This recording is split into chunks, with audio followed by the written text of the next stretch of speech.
Hello everyone, welcome to online classes. This is me, Dev Tiwari. Now today we will discuss about topic relation between Gibbs energy and EMF of a cell. Before going to the topic, let's summarize कि क्या होता है galvanic cell. Galvanic cell is a device which is converted mechanical energy into electrical energy. तो mechanical energy को किस में change करता है? इलेक्ट्रिकल एनर्जी में चेंज करता है।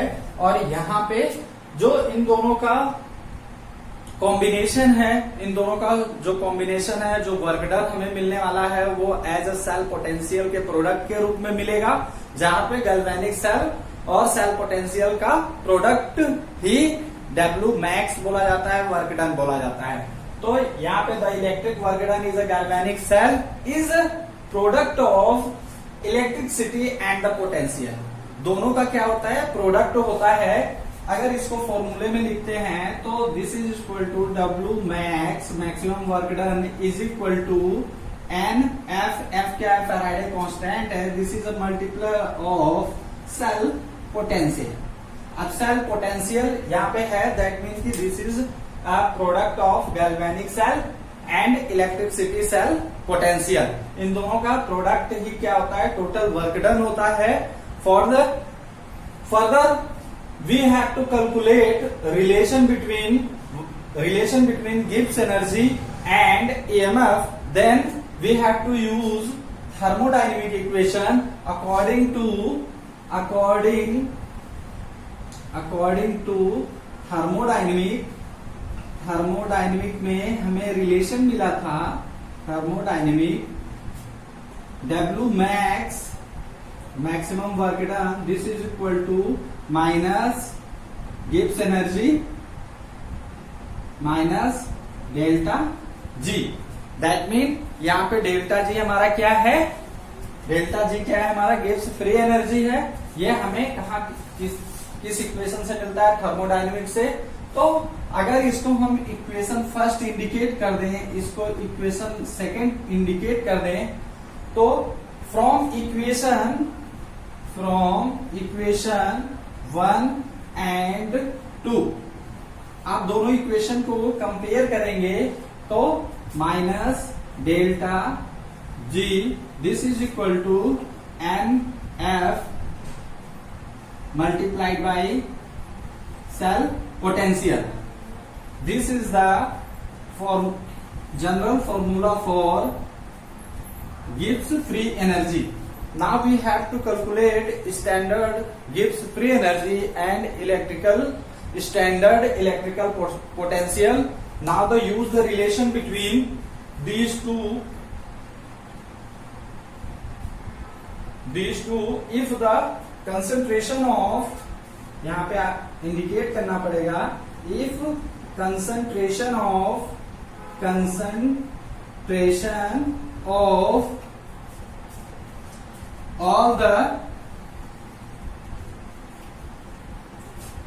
all the reacting species is unity. अगर जो स्पीसीज रिएक्टिंग स्पीसीज है वो यूनिटी में हो, the formula will goes to be delta G standard और डेल्टा जी नॉट बड़ा बन गया है, G naught is equal to minus, ये माइनस उठ करके उधर चला जाएगा, minus n F multiplied by cell potential. This is the equation for when reacting species in unity.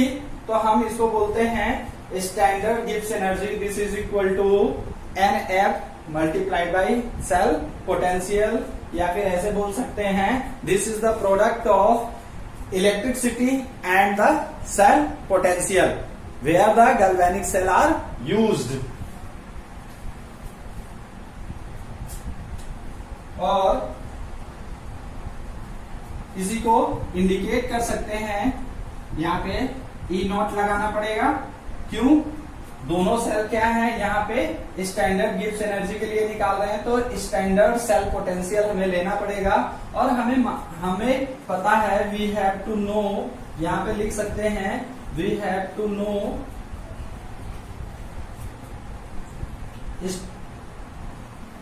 Cell potential is equal to E naught cell, या अब ई naught cell क्या है, स्टैंडर्ड पोटेंशियल है, तो standard potential cell standard Gibbs energy के लिए जब हम डेरिवेशन निकालेंगे, जब reacting species when reacting species is in unity, if concentration of all the reacting species is in unity, then the delta G naught is equal to minus NF multiplied by E naught cell. This is the requirement of the reacting species in unity. This is the formula where we have to calculate the Gibbs energy and EMF of a cell.